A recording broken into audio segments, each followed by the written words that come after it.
Good day, my friend. In this video I will show you how to work with destructuring in JavaScript arrays. Let's start. We have an array of numbers and this array consists from numbers 1, 2, 3, 4 and 5. If we want to get first two numbers of this array, we can use next syntax. Now if we run it, we get next results. A is equal to 1 and B is equal to 2. We can get same results in another way. This construction is called destructuring.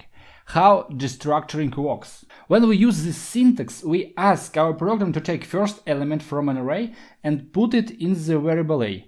Then we ask to take second element and put it in the variable B, and so on. For example, if we want to take third element from the array, all we have to do is to add new variable in our construction, like this.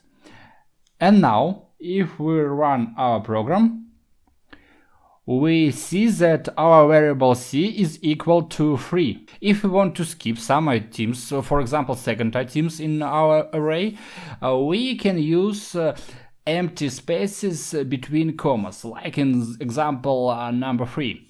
And now if we run this program, we can see that variable a is equal to 1 and variable b is equal to 3. If we want to get, for example, first two elements of our array and other elements we want to store in separate arrays, we can use this construction. Right now, if we run it, we can see that our array rest consists from numbers 3, 4 and 5. If, for example, now we run this construction, we have got an error, and this error tells us that we can have only one rest element in our array, and this rest element must be the last element.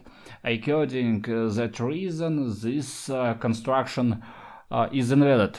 Example 5. If we have some difficult array like this one, we can parse it to the next syntax. Now if we run it, we can see that variable a is equal to 1, variable b is equal to 2, and variable c is equal to 3. Go further. The idea of this example is to show you that variable a and variable b will get undefined values during execution. As you can see right now, variable a is equal undefined and variable b is also equal undefined. It happens because we try to access items in the arrays that are out of the bounds or do not exist. In this case, if we want to get reasonable value, we can set default value for our variables. For example, if we set default value for variables a like 1, and we set default value 2 for variables b, and now if we run our program, we have got next results. We see that now our variables a is equal to 1 and our variables b is equal to 2. Example 7. Destructuring can help us copy one array to another. In this example, we copy array numbers in our new array, array1. Now, if we run this code, we see that array1 isn't equal to array number, but array1 contains all elements that contains array numbers. Also, we can use another syntax for it. You can see that array2 is also isn't equal to array numbers, but this array consists from numbers 1, 2, 3, 4 and 5. Example 8. In this example I will show you how you can join two arrays together using destructuring. You can use this syntax, and now if you run a program you have got next results. You can see that our new array consists from 10 elements, and we take our array numbers twice and we join these arrays in a new array. Example 9.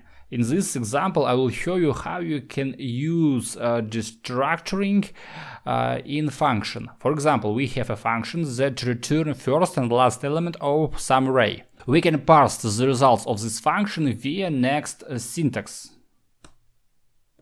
Now, if we run this program, we can see that our variable first is equal to 1 and our variable last is equal to 5. That's all for today. Thank you for watching.